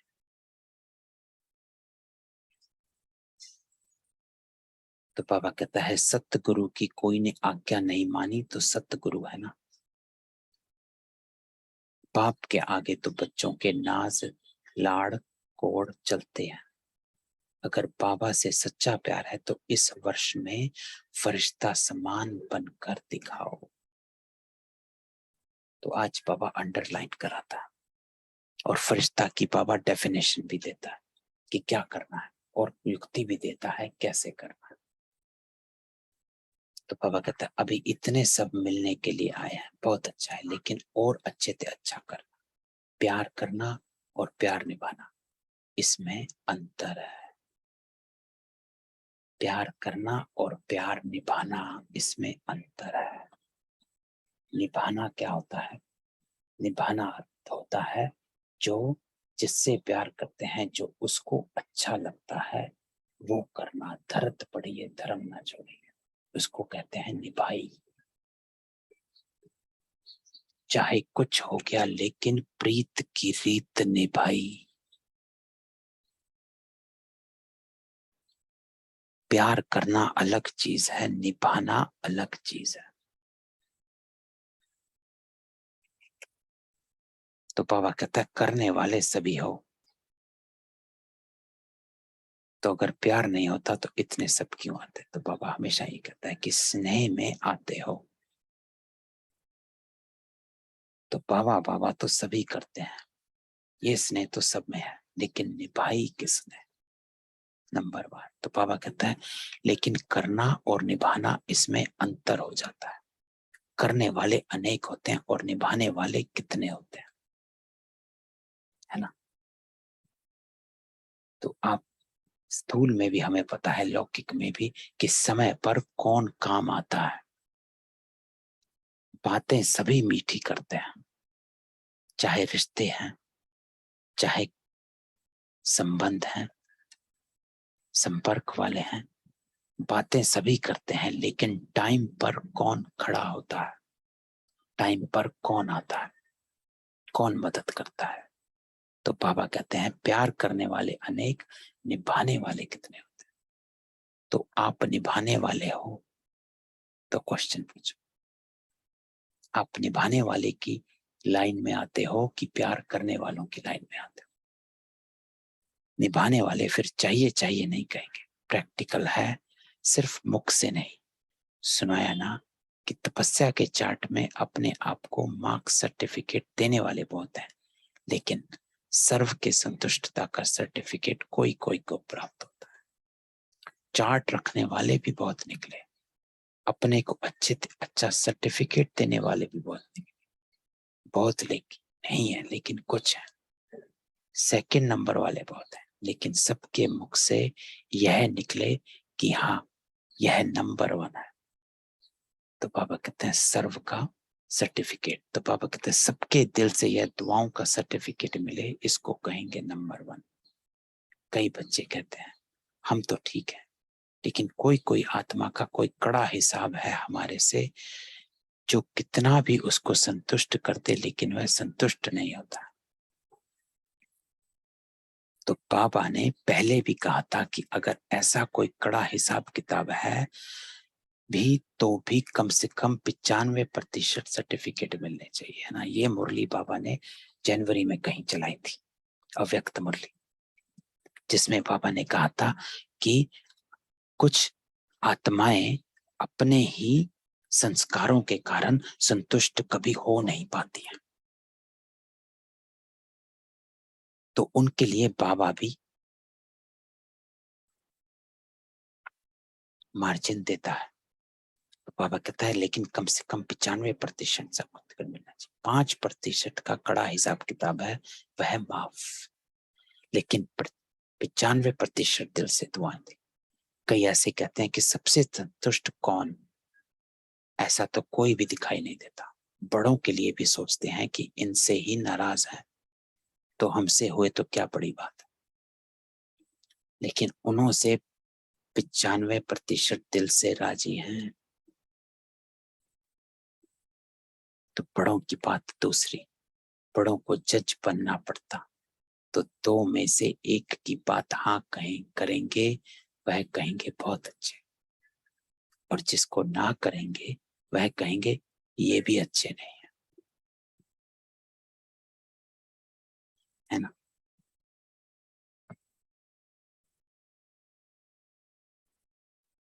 कि बड़ों की बाबा कहते हैं कि जब हाँ होती है तो किसी के लिए तो ना होती है।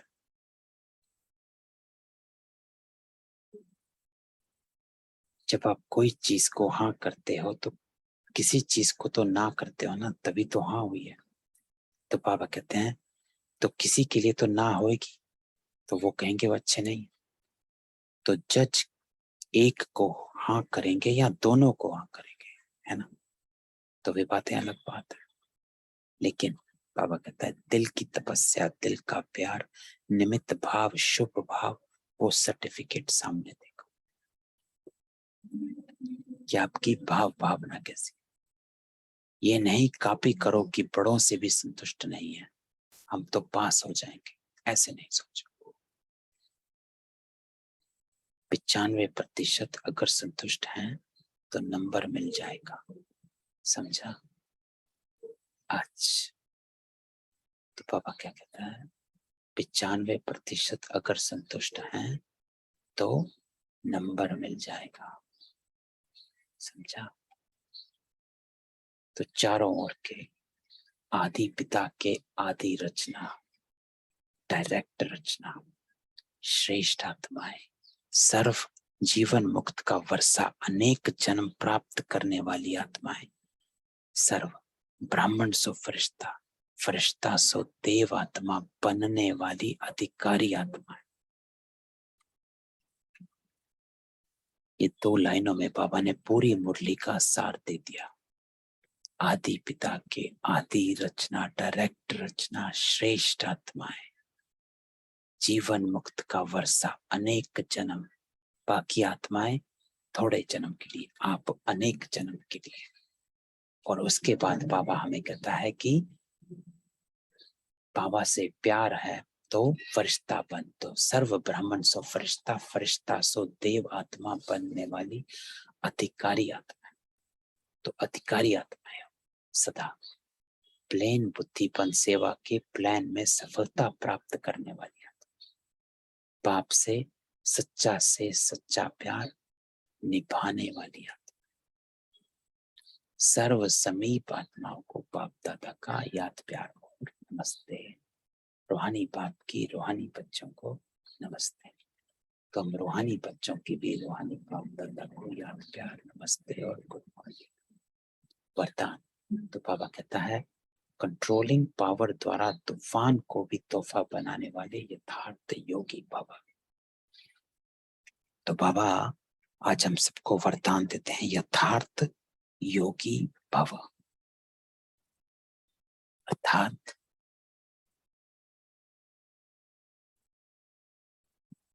एक्यूरेट योगी बन जाओ। और योगी बाबा किसको कहता है? जिसको अपने ऊपर कंट्रोल होता है।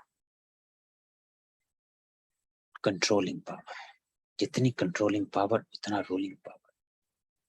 योगी जो होता है उसको सर्व कर्मेंद्रियों पर कंट्रोल, चाहे स्थूल है चाहे सूक्ष्म है, उसको यथार्थ योगी कहा जाता है। तो बाबा कहता है यथार्थ व सच्चा योगी वह है जो अपनी बुद्धि को 1 सेकंड में जहां और जब लगाना चाहे वहां लगा सके। कंट्रोलिंग पावर, सूक्ष्म कर्मेंद्रियों पर कंट्रोल। सूक्ष्म कर्मेंद्रियां हैं मन, बुद्धि, संस्कार। तो बाबा कहता है बुद्धि को जहां लगाना चाहे लगा दे। परिस्थिति हलचल की हो, वायुमंडल तमोगुनी हो, माया अपना बनाने का प्रयत्न कर रही हो, फिर भी सेकंड में एकाग्र हो जाना, यह है याद की शक्ति। सेकंड में एकाग्र हो जाना वो कैसे होगा? जब आप बुद्धि को डाइवर्ट कर सकेंगे, तोड़ना, मोड़ना और जोड़ना। जहां बुद्धि अटकी हुई है वहां से तोड़ा, उसको बाबा की तरफ मोड़ा और बाबा के संग जोड़ दिया। तो 1 सेकंड में बुद्धि को जहां लगाना चाहे लगाया, एकाग्र हो गए। कितना भी व्यर्थ संकल्पों का तूफान हो, लेकिन सेकंड में तूफान आगे बढ़ने का तोहफा बन जाए। ऐसी कंट्रोलिंग पावर, ऐसी शक्तिशाली आत्मा, कभी ये संकल्प नहीं आएगी कि चाहते तो नहीं है लेकिन हो जाता है। तो बाबा कहता है चेकिंग।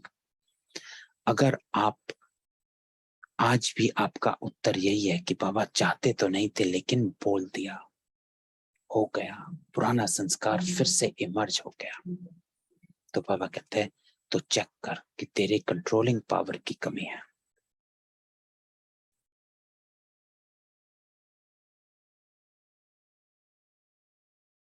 और वो तब रहती है जब बुद्धि में ज्ञान इमर्ज नहीं रहता है। कि हमारी बुद्धि जब संसार में जाती है तो लौकिक पने में ही वही इमर्ज रहता है, तो नेचुरल संस्कार सामने ही रहते हैं। तो सारा दिन बुद्धि को कहाँ हमने बिजी रखा, अपनी स्मृति को कहाँ रखते हैं, ऊपर रखते हैं कि नीचे रखते हैं। कॉन्शियसनेस एलिवेटेड रहती है कि जमीन पर रहती है। पुरानी दुनिया, पुराने संस्कार, पुरानी देह के आकर्षण का भी रिश्ता नहीं। फरिश्ता तो चेकिंग स्लोगन, योग युक्त और युक्ति युक्त कर्म करने वाले ही विघ्न प्रूफ बन सकते हैं। तो योग युक्त बाबा के साथ कनेक्शन, युक्ति युक्त क्या करना है, श्रीमत क्या है, युक्ति क्या है। तो युक्ति युक्त बहुत जरूरी है। विधि से सिद्धि, विधि बिना सिद्धि नहीं, विधि बिना मेहनत जरूर है, सिद्धि नहीं है। विधि है तो मेहनत भी कम और सिद्धि भी निश्चय। तो युक्ति युक्त, युक्तियां जरूर पता होनी चाहिए कि क्या करना चाहिए। कारण जान निवारण और साथ साथ योग युक्त स्थिति, तभी आप विघ्न प्रूफ बन सकते हैं। ओम शांति। ये थी आज की बाबा की अव्यक्त मुरली। तो बहुत पावरफुल।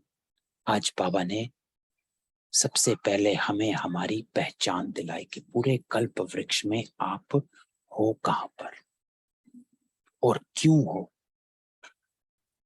और जहां पर हो उस स्थान का महत्व क्या है, कर्तव्य क्या है। फिर बाबा ने हमें अलग किया अन्य आत्माओं से, अन्य धर्म की आत्माओं के, कि वो टाल टालियां हैं, तो उन टाल टालियों का आपसे कनेक्शन कहां से जुड़ता है और उसका अर्थ क्या है। और फिर बाबा कहता है कि जब आप फाउंडेशन हो और आपसे तना निकलना है, लेकिन उस फाउंडेशन और तने के आने से पहले बीच में एक अवस्था है फरिश्ता बनने की। तो ब्राह्मण से फरिश्ता बन। और फिर बाबा ने फरिश्ता की डेफिनेशन दी कि फरिश्ता का अर्थ क्या होता है, करना क्या है, चेकिंग क्या करनी है। फिर बाबा कहता है स्नेह करने वाले हो या प्यार निभाने वाले हो, भक्ति के संस्कार कथनी और करनी। बाबा ने कहा भक्त योगी आत्मा हो या ज्ञानी तू आत्मा हो, भक्ति का संस्कार तो इमर्ज नहीं रहता है कि बाबा बाबा करते हैं और पुराने संस्कारों को ही इमर्ज रखते हैं। भक्ति का संस्कार है ना। तो फरिश्ता बनना अर्थात ब्रह्मा बाप समान। तो बाबा कहता है जितना समान बनेगा उतना मिलन बनाएगा, है ना। तो फिर से पढ़नी है मुरली, बहुत रस बाबा की मुरली में, है ना। तो मैं सबको अनम्यूट करता हूं।